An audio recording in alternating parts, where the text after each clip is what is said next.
நமஸ்காரம். உங்கள் அன்பிற்கும் அபிமானத்திற்கும் வித்யாபத்தின வித்யாராஜா கொளத்துழுந்து பேசுகிறேன். இது என்னுடைய 508வது வீடியோ. ஸ்ரீமாத்ரே நமக. இப்போ நம்ம பார்க்கக்கூடிய மேட்டர் வந்து தாடேப்பள்ளி ராகவ நாராயண சாஸ்திரி பார்த்துட்டுருக்கோம். ஆல்ரெடி 2 பார்ட் முடிஞ்சிது. Today I am going to talk on the 3rd part. அதை பற்றி பார்க்க போகிறோம். ஸோ பெரிய மகான் அவர் பரமாச்சாரியோடைய ரொம்ப தொடர்புடையவர். பரமாச்சாரியாரே யாராக வந்து அந்த சைட்லேயும் தாடேப்பள்ளி சித்தூர்லேயும் வந்து கேட்டால் அவரை பற்றி விசாரிப்பாராம். இப்போ அவரை பற்றி பார்க்க போகிறோம். எனக்கு கிருஷ்ணகுமார் அமிச்ச இந்த தெலுங்கு பிராமின் பாய் சொன்ன இல்லையா, 18 வயசுலேயே பூர்ணாபிஷேகம்லாம் ஆன பையன்ட்டு. அவன் ரொம்ப அழகாக அமிச்சிருந்தான். 4 பார்ட் கூட அமிச்சிட்டான். எனக்கு நான் தான் டிலே பண்ணுறேன், பேசலை. ஸோ இந்த 3வது பார்ட்டில் என்னென்ன பெட்டர் டு பி கவர்டு பார்க்கும்போது, தாடேப்பள்ளி ராகவ நாராயண சாஸ்திரி வந்து பெரிய விக்கிரகமோ இதெல்லாம் வச்சு ஸ்ரீசக்கரமோ வச்செல்லாம் வழிபடலை. அவர் என்ன பண்ணியிருக்கார், சாதாரண பூஜைகளுக்கு பிராமணத்தில் எப்படி இருக்குமோ அதெல்லாம் இருந்திருக்கு. பஞ்சாயத்து பகுதியெல்லாம் இருந்திருக்கு. இன் அடிஷன் டு தட் அவர் என்ன பண்ணியிருக்காருன்னா, யோக சாஸ்திரம் தெரிஞ்சவர் நல்லவர். அவர் வந்து வியாக்கரணம், மீமாம்சம், வேதம் இதெல்லாம் கற்றுட்டுருக்கார். அப்பா கிட்ட கற்றுட்டுருக்கார். அவர் என்ன பண்ணாருன்னா, நம்ம உடம்புல 6 சக்கரங்கள் இருக்குது. மூலாதாரம், சுவாதிஷ்டானம், மணிப்பூரகம்,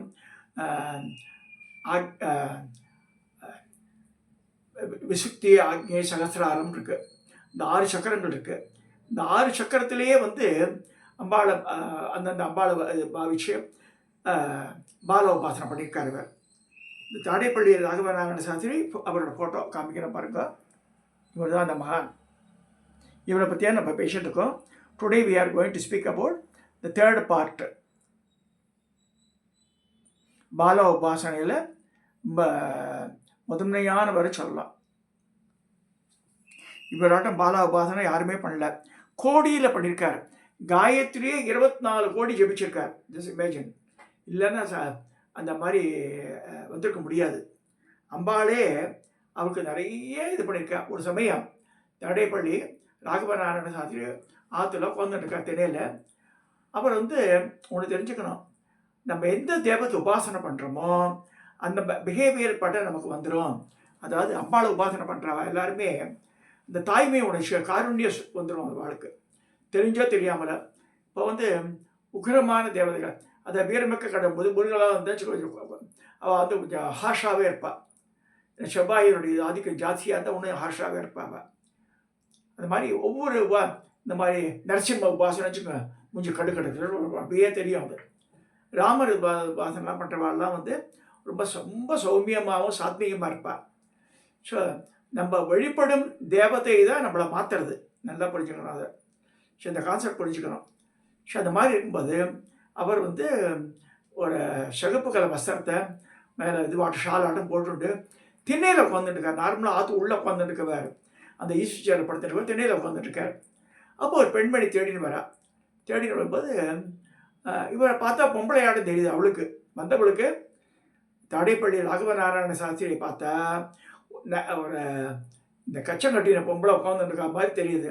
ஏமா சாஸ்திரிக்கார் உண்ணாரா அப்படின்னு கேட்குறாவ. சாஸ்திரி நேனே சாஸ்திரி அப்படின்னா, நான் தக்கிற அது மாதிரி ஆடோல வந்து என்னோட விளையாடாங்க இப்போ சாஸ்திரிக்கார் உண்ணாரு. நேனே செப்தான் காதா, நேனே சாஸ்திரி அப்படின்னு சொல்லி எழுந்து நிற்கிறார். அப்பயும் அவளுக்கு பெண்ணாடவே தெரியறாரு இவளை பார்த்தா. ஸோ அவள் வந்து இது மாதிரி அப்புறம் யோசனை பண்ணுறாரு, எதுக்கு இது மாதிரி திங்க் பண்ணுறான்னா, நம்மளுடைய பிஹேவியர் பேட்டர்ன் அப்படியே மாறிடும். அம்பாளுக்கு உபாசனை பண்ணுறவாளுக்கு ரொம்ப இந்த நெளிவு சொலிவு இதெல்லாம் பார்த்து அவள் இதுலேயே இந்த மனசில் தாட்ஸு எல்லாமே அப்படி ஆகிடும். ஸோ அந்த மாதிரி இருக்கார். இந்த மாதிரி வந்து இந்த ஒரு இன்சிடென்ட் நடக்கிறது. ஸோ அப்புறம் வந்து அந்த அம்மா வந்து அப்புறமா தான் தெரியுது வந்து உட்காந்துருக்கு சாஸ்திரின்ற அவளுக்கு. ஸோ அதுக்கப்புறமா வந்து இவர் வந்து தன்னுடைய இந்த தனியாக வந்து பூஜைகள் பண்ணாமல் பூஜை பண்ணினார். ஆற்றுலுக்கு உண்டான பூஜையெல்லாம் உண்டு அவருக்கு. பட் அவர் மெயினாக பண்ணிந்து வந்து இந்த 6 ஆதார சக்கரம் இந்த மாதிரி தான் அந்தந்த சக்கரத்திலே வச்சு அந்தந்த அம்பாளை ஆவாகனம் பண்ணுறார். இந்த மாதிரியே பண்ணிட்டுருக்கார். ஸோ உடம்புலேயே அம்பாள் முழுக்க வியாபிச்சுட்டார். ஞாசங்கள்லாம் வரும்போது கூட அதனால சொல்கிறது, ஞாசங்கள் நிறையா பண்ண பண்ண பண்ண பண்ண என்னென்னா அந்தந்த தேவதை அங்கே அந்த இடத்துல வாசம் பண்ண ஆரம்பிச்சிடும். ரொம்ப கேர்ஃபுல்லாக இருக்கணும் அதெல்லாம். நான் அதெல்லாம் ரொம்ப ஞாசங்கள் நான் வந்து ஐ டோன்ட் ரெக்கமெண்ட் மச். முதல்ல வந்து மூல மந்திரத்தை உருப்போட்டு பண்ணுங்க, பின்னாடி அதுக்கெல்லாம் வாங்குவோன்னு சொல்லிடுறது. தியான ஸ்லோகம், மூல மந்திரம், ரிஷி, சந்தஸ், காயத்ரி இதுதான் போதும் முதல்ல. ஸோ ஏன்னா இதுக்கு வந்து you have to spend time. அதாவது அங்கன்யாசம், கரண்யாசம் இதெல்லாம் முடிஞ்சு தியானம் பண்ணி பஞ்சபூஜை முடித்து மூல மந்திரம் சொல்லி again you should to the இந்த அங்கன்யாசம் அங்கன்யாசம் வேண்டாம், கரண்யாசம் பண்ணிவிட்டு பஞ்சபூஜை முடிக்கணும். ஸோ இந்த இதுக்கே வந்து டைம் கன்சூமிங் ஆகிடும் உங்களுக்கு. நிறைய தேவதா ஜபங்கள் பண்ண முடியாது. ஏன்னா ப்ராக்டிக்கல் எக்ஸ்பீரியன்ஸாக சொல்கிறாரு. ஸோ கமிங் டு திஸ், அப்போ வந்து அம்பாள் வந்து சித்திரூபத்திலே கனவுல வர ராகவேந்திரா ராகவநாராயணன் ஏமாச்சு எஸ்ஸா நீ மாதிரி உடம்புல எப்படி உன் உடம்பு தாங்காது, நீ பிராமணன், நீ வேற, நீ சரியாக அவர் சாப்பிட்றது வரல, ஸோ இந்த மாதிரிலாம் உடம்பு கெட்டு போயிடும், இந்த மாதிரிலாம் பண்ணே இருந்தா, அதனால் இது மாதிரி பண்ணாத, பிள்ளையார்னா மஞ்சள் பிள்ளையார் வச்சு பண்ணு, அதில் ஆவாகனம் பண்ணு, எல்லாம் உடம்புலேயே கொண்டு வந்துடாதுன்னு சொல்கிறேன். அப்புறமா மாற்றிட்டு தான் கேள்வி. இந்த மாதிரிலாம் இருக்குது. இப்படி இருக்கும்போது ஒரு சமயம் விஜயவாடா போகிறார். அவர் தாடைப்பள்ளியிலேருந்து விஜயவாடா போகிறார். விஜயவாடத்தில் அந்த நதி ஓடுறது, கிருஷ்ணா ரிவர் ஓடுறது. அந்த கரையில், நதிக்கரையில் இந்த பிரிட்ஜெல்லாம் பார்க்கலாம். நீங்கள் ட்ரெயினில் போகும்போது எல்லாம் காசெல்லாம் போடுவா இந்த நதியில். இந்திர நீலகிரின்னு ஒரு சின்ன மலை, பெரிய மலை சொல்ல முடியாது, சின்ன மலை தான். அதில் தான் கனகதுர்கா இருக்கா. இந்த இந்திர நீலகிரி மலை மேலே தான் கனகதுர்கா. அந்த இதெல்லாம் பாறையெல்லாம் உடஞ்சி சொல்லிட்டு வலை போட்டு கட்டியிருப்பான். இரும்பு வலை போட்டையே வந்து இந்த ரோடெல்லாம் போகிறது இல்லையா, பட்டப்பட்டப்போ ஒழிஞ்சு விடுறதுன்னு சொல்லி கவர் பண்ணிப்பான். நான் பார்த்தேன் லாஸ்ட் டைம் நான் போகும்போது, ஒரு 12 வருஷத்துக்கு முன்னாடி போனேன் விஜயவாடாவுக்கு. அப்போ பார்த்தேன்.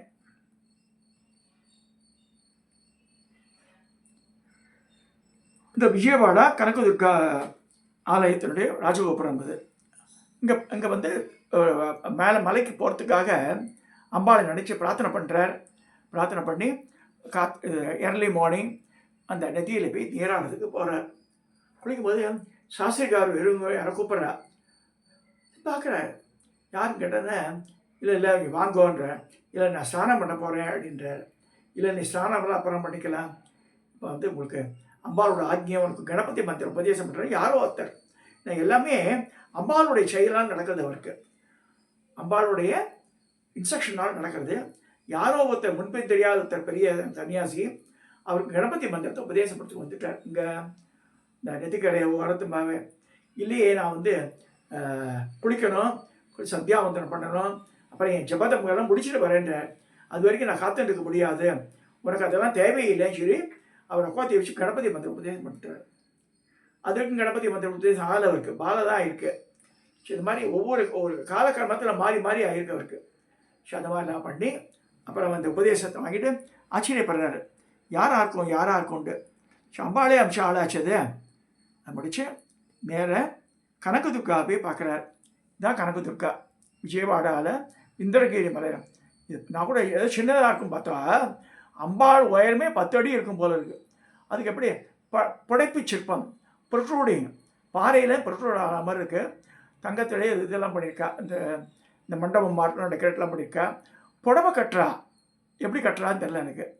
தனி அம்பாள் உள்ளது, அது வந்து புடைப்பு ப்ரொட்ரூட் ஆன மாதிரி இருக்காது, அதுலேருந்து வந்த மாதிரி தான் இருக்குது. நிறைய மஞ்சளை மஞ்சள் அப்பிருக்க பூச்சிருக்கா. சந்தனத்தை பூசலாம், மஞ்சள் தான். ஆந்திராவில் எந்த கோவில் பார்த்தாலும் மஞ்சள் தான் பூச்சிருக்கோம். கர்நாடகாவில் இங்கேயும் மஞ்சள் பூச்சிருக்கோம். ஸோ அம்பாள் தரிசனம் ஆகுது, அவருக்கு வந்து ரொம்ப திருப்தி ஆகிடுது. அம்பாளை பார்த்த உடனே அம்பாளை பேசுகிறா அவர்கிட்ட, யார்கிட்ட, ராகவநாராயண சாஸ்திரிக்கிட்ட அம்பாளை சொல்கிறா, நான் தான் அமிச்சேன் அப்படின்ட்டு. இந்த மாதிரி அவருக்கு இந்த மாதிரி இதாக ஆகுது. கீழே வந்து கணபதி பற்றி ஆகிடுத்து, மேலே வந்து அம்பாளே அவருக்கு தரிசனம் கொடுத்து அங்கே தங்குறாரு. அங்கே வந்து இப்பயும் ஒரு பழக்கம் உண்டு, ஒரு 3 நாள் தங்கி நதியில் நீராடி, நடந்து கூட போயிடலாம். நீராடி ரொம்ப பெரிய லாங் டிஸ்டன்ஸ் ஒன்றும் இல்லை அது. சரி, அது படிக்கட்டு இந்த ரோடு வழியாக கூட போகலாம். அதில் அம்பாளே வந்து எங்களுக்கு in the dream she will answer your question சொல்லியிருக்கா. இது வந்து நடைமுறையாக நடந்துட்டு இருக்க பல வருஷங்களாக. அது இதுக்கு விஜயவாடா போகிறவா கட்டாயம் தரிசனம் பண்ணக்கூடிய கோவில். அது அம்பாளுடைய பிரசித்தி பெற்ற கோவிலில் இந்த இது முக்கியமானது. மலை மேலே அம்பாள் இருக்குது. சில இடத்துல நார்த் இந்தியாவில் நிறைய இடத்துல இருக்குது. இந்த தேவாஸ் ஒரு இடத்துக்கு போவேன் அடிக்கடி. அந்த இண்டூரில் போய் இறங்கிட்டு ஒரு சைடில் போனால் ஓங்காரேஸ்வர் வந்துடும், ஒரு சைடில் போனால் உஜ்ஜைன் வரும். உஜ்ஜைன் போகிற விட தேவாஸ் ஒரு இடம், தேவி வாசம் பண்ண இடம் தேவாஸ். ஒரு பெரிய 300 படிக்கட்டு இருக்குது. ஒரு படிக்கட்டு நீளமாக 20 அடி நீளத்துக்கு மேலே இருக்கும். அகலமே 1.5 அடி இருக்கும். இந்த பிங்க் கலர் மார்பிள்லேயே கட்டியிருப்பான். எனக்கு ஒரு தடவை போகும்போது அப்போ தான் ஹார்ட் ப்ராப்ளம் ஸ்டார்ட் ஆகிட்டு எனக்கு கவனிக்கல. ஏன்னா பாதி தூரம் 150 படிக்கட்டு ஏறிட்டேன். டாக்ஸியிலேயே ஃபோனை வச்சுட்டேன். ஃபோன் எடுத்துக்கிட்டேன், ஞாபகம் இல்லை எனக்கு. I didn't take the taxi driver phone number வாங்கிக்கல. நான் தப்பு பண்ணிட்டேன். So method to claim balance 150 steps are நாட்டுன்ற மாதிரி சுச்சுவேஷன் வந்துட்டேன். நான் மூச்சு இறக்கிறது அப்படியே அம்பாட்ட ப்ரே பண்ணிட்டு இப்படியே உட்காந்துட்டேன் படியிலேயே. அப்புறம் ஒரு 10 நிமிஷம் கழித்து தண்ணி குடிச்சிட்டு திருப்பி மேலே ஏறினேன். அங்கே போய் அம்பாளை பிரம்மாண்டமான அது புடைப்பு சிற்பங்கள் தான். ஒரு சைடில் சண்டிகா பரமேஸ்வரி, ஒரு ஏழு காளி இருக்கா இந்த தேவாசில். அது நவராத்திரி பேரில் லட்சக்கணக்கில் ஜனங்கள் வருவாளாம் சொன்னார். அந்த ஊரில் இருக்க கம்பெனிக்கு ஓனர் சொன்னார் என்கிட்ட. மாதிரி எதுக்கு சொல்ல வரேன்னா, அம்பாள் வந்து அனுகிரகம் பண்ணோன்னா எப்படி வேணால் அனுகிரகம் பண்ணிடுறா. வந்து எனக்கு நான் ஒவ்வொரு தடவையும் தேவாசுக்கு 3 தடவை போயிருக்கேன். 3 இதுக்கு உஜ்ஜயினுக்கு 3 தடவை போயாச்சு, ஓங்காரேஸ்வர் 1 தடவை போயாச்சு, கிட்டத்தட்ட 4 தடவை ஒண்டூரில் போய் ஸ்டே பண்ணியிருக்கேன். ஸோ அப்படி பண்ணும்போது இந்த தேவாசு ஒரே ஒரு தடவை தான், கடைசி முறையாக தான் நான் போனேன். ஒரு தடவை பார்ப்பேன், ஒரு தடவை மலை ஏறணுமாண்டு, அப்புறம் திருப்பி எப்படி இருக்கும் சுச்சுவேஷன் தெரியாதுண்டு. அங்கேயே வந்த பிறகு தான் பிரச்சனையெல்லாம் ஆரம்பிச்சது உடம்புல. எனக்கு இந்த ஹார்ட் ப்ராப்ளம் வந்து 2010க்கு முன்னாடி நடந்தது. 2010 பைபாஸ் ஈவெண்ட்டு நடக்கும் அந்த சர்ஜரி. இதெல்லாம் எதுக்கு சொல்கிறேன்னா, அம்பாள் காப்பாற்றணும்னா காப்பாற்றிடுறா. ஸோ இப்போ வந்து ராகவ நாராயண சாஸ்திரியை சொல்கிறேன், நீ மாதிரி இந்த சச்சக்கரத்திலே வச்சு நீ பண்ணக்கூடாது, தனியாக பூஜை பண்ணு, அப்படி தான் பண்ணு, நல்லது உடம்புக்கு அம்பாளே சொல்கிற அட்வைஸ் பண்ணுறேன். ஸோ அதே மாதிரி ஒரு சமயம் அந்த ராகவ நாராயண சாஸ்திரி காலில் அடிபட்டு வந்துடுறாரு. அடிப்படி கவனிக்கவே இல்லை. அவர் அம்பாள் ஸ்பரிசத்திலே இருந்துடுறாரு. பார்த்தா காலெலாம் வீங்கி போய்டுறது, இதாக இருக்குது. அப்புறம் எல்லோரும் பயமுறுத்துறா, காலை வெட்டி எடுத்துருவான்றா. அதெல்லாம் ஒன்றும் நடக்காது, எனக்கு அம்பாள் இருக்கான்ற. அப்போ அம்பாளே கனவுல வரா. வந்து இல்லை, நீ வந்து இவ்வளவு கேர்லெஸ்ஸாக இருக்கக்கூடாது, உன் உடம்பு நீ பார்த்துக்கணும் சொல்லி she has advice him to take treatment எடுக்கும்போது சரியாயிடுறது. அம்பாளை வந்து காலை பிடிச்சி விட்றா. வந்து நான் போக மாட்டேன்ட்ட டாக்டர்கிட்ட. அவர் ஸோ கனவுல வந்து அவர் she is giving the treatment to him. Raghavanarayana சாஸ்திரிக்கு பாலா திருப்ப சுந்தரியை வந்து ட்ரீட்மெண்ட் கொடுத்து குணப்படுத்தினான்னு வருது அவர் கதையில். ஸோ இதெல்லாம் பார்த்துருக்கோம். இந்த 3வது பகுதியில் அந்த மகான் ஸ்ரீ ராகவ நாராயண சாஸ்திரியோட அந்த சரித்திரத்தில் 3rd பார்ட்டில் இதெல்லாம் பார்த்துருக்கோம். அன்றைக்கி அதை நினச்சி ஆனந்தப்படுவோம். இதெல்லாம் எதுக்கு நான் சொல்கிறேன்னா, நம்பிக்கை வரணும், உங்களுக்குலாம் நம்பிக்கை வரணுன்றதுக்கு நான் சொல்கிறேன். நான் இன்னும் ஒரு 2 பார்ட்ஸ் இருக்குது, பார்க்கலாம் பின்னாடி. இதோட நிறைவு செய்கிறேன். சப்ஸ்கிரைப் பண்ணுங்க, ஷேர் பண்ணுங்க, லைக் பண்ணுங்க.